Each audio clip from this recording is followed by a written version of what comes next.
সন্মানীয় অসমৰ মুখ্যমন্ত্ৰী মহোদয়ে ইতিমধ্যে ঘোষণা কৰিছে যে 5টা সমষ্টিত উপনিৰ্বাচন হ'ব 5 ছেপ্টেম্বৰ তাৰিখে। অসমৰ এই 5টা সমষ্টিত দুটা যেটি ইতিমধ্যে ঘোষণা দিছেই যে কোকৰাঝাৰ সিডনী UPPLক দিব আৰু বঙাইগাঁও অসম গণ পৰিষদক দিব ভাতৃ সংগঠন। আৰু 3টা সমষ্টিত ভাৰতীয় জনতা পাৰ্টিৰ প্ৰাৰ্থী থাকিব। 3টা সমষ্টিত ভাৰতীয় জনতা পাৰ্টিয়ে প্ৰতিদ্বন্দ্বিতা কৰিব। তাৰ ভিতৰতে আমাৰ সামগুৰি যিখন সমষ্টি, এই সামগুৰি সমষ্টিয়ে মানে আমাৰ ইয়াত মানে যেটো ভোটৰ যেটো প্যাটাৰ্ন, সেই প্যাটাৰ্নটোত হয় ইয়াতে শক্তিশালী কংগ্ৰেছৰ যিজন প্ৰভাৱশালী আছিলে কেণ্ডিডেট আছিলে ৰকিবুল হুছেইন। কিন্তু সেই ৰকিবুল হুছেইনৰ থকা অৱস্থাৰ পৰাই ভাৰতীয় জনতা পাৰ্টিয়ে ইয়াত মানে প্ৰতিদ্বন্দ্বিতা কৰি আছে। কিন্তু অলপ ভোটৰ কাৰণে কিন্তু ইফাল হৈ পেলাই ভাৰতীয় জনতা পাৰ্টি হাৰিব লগা হৈ আছে।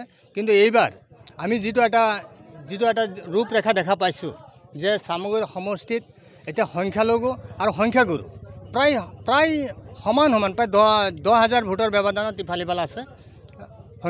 সংখ্যাগুৰুতকৈ সংখ্যালঘু মানে বেছি আছে।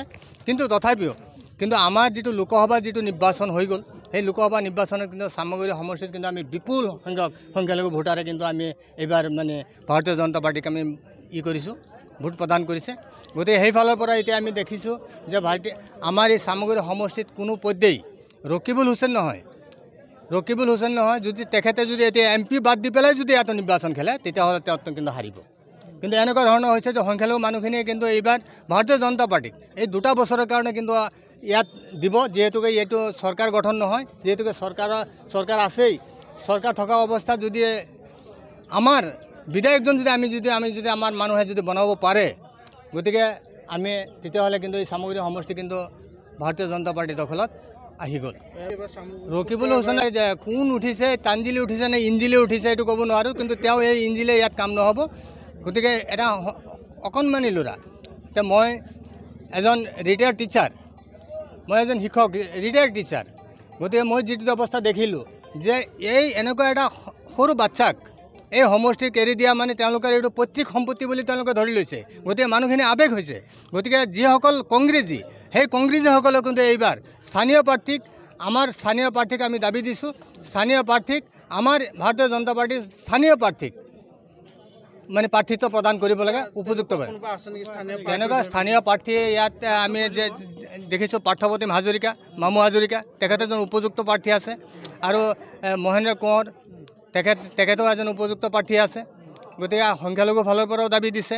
গতিকে ইয়াত মই ভাবোঁ যে যদি সংখ্যাগুৰুৰ পৰা যদি প্ৰাৰ্থিত্ব প্ৰদান কৰা যায় আৰু বিশেষকৈ যে পাৰ্থপ্ৰতিম হাজৰিকাক যদি প্ৰাৰ্থিত্ব প্ৰদান কৰা যায়, তেওঁ এজন উপযুক্ত, তেওঁ লোকসভাত যিটো ভূমিকা সংখ্যালঘু এলেকাত যিটো দেখুৱালে আৰু তেখেতৰ যিটো অৱস্থা যিটো আমি দেখা পাইছোঁ, গতিকে সেইফালৰ পৰা দেখিছোঁ যে পাৰ্থপ্ৰতিম হাজৰিকাৰ জিকাটো 100% মানে ইয়াত নিশ্চিত হৈ আছে। কংগ্ৰেছৰ বা সামগুৰি সমষ্টিৰ ৰকিবুল হুছেইনে কিবা পৰিয়ালকেন্দ্ৰিক ৰাজনীতি চলিছে। এতিয়া তেওঁৰ পুতেক উঠিব শুনা পাইছোঁ।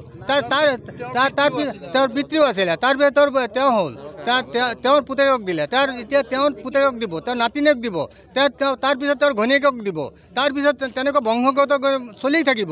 এয়া কি পাইছে, বুৰ্বক পাইছে নেকি এই সমষ্টিৰ মানুহখিনিক? গতিকে সংখ্যালঘু মানুহখিনিকতো বুৰ্বক পাইছে, সেই কথাটো কিন্তু পটকৈ ওলাই গ'ল। গতিকে আমি ভাবোঁ যে এই সমষ্টিটো কেতিয়াও এইবাৰ কিন্তু কংগ্ৰেছক দিয়া নহয়। এই সমষ্টিটো এইবাৰ কিন্তু ভাৰতীয় জনতা পাৰ্টিৰ বিজয় দৰ্জা উৰিব। মাইনৰিটি মানুহৰ নামো ওলাইছে, আমাৰ অসমীয়া মানুহৰ নামো ওলাইছে। বিশেষকৈ স্থানীয়ভাৱে যুৱ নেতা যিজন পাৰ্থপ্ৰতিম হাজৰিকা, তেখেতে লোকসভাত যি 5টা 6টা পঞ্চায়ত যি দায়িত্ব দিছিল, তেখেতৰ যি ভূমিকা, তেখেতে য'ত কাম কৰিছে, ভোটাৰ প্ৰাণ কেনেকুৱা বাঢ়িছে।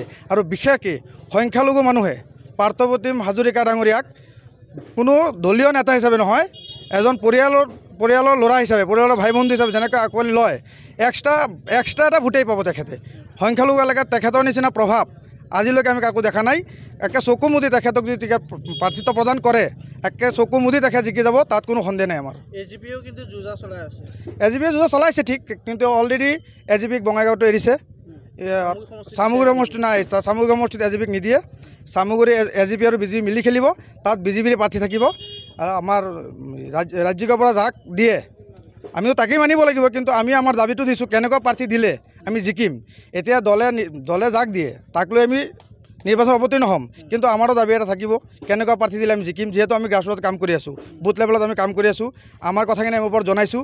সেই মৰ্মে আমি আশাবাদী যে আমাক আমি বিচৰা ধৰণে প্ৰাৰ্থী দিব, আৰু বিশেষকৈ আমাৰ স্থানীয় পাৰ্থপ্ৰতিম হাজৰিকা ডাঙৰীয়াক যদি টিকেট প্ৰদান কৰে তাত 100% আমি জয়ী হওঁ এইবাৰ।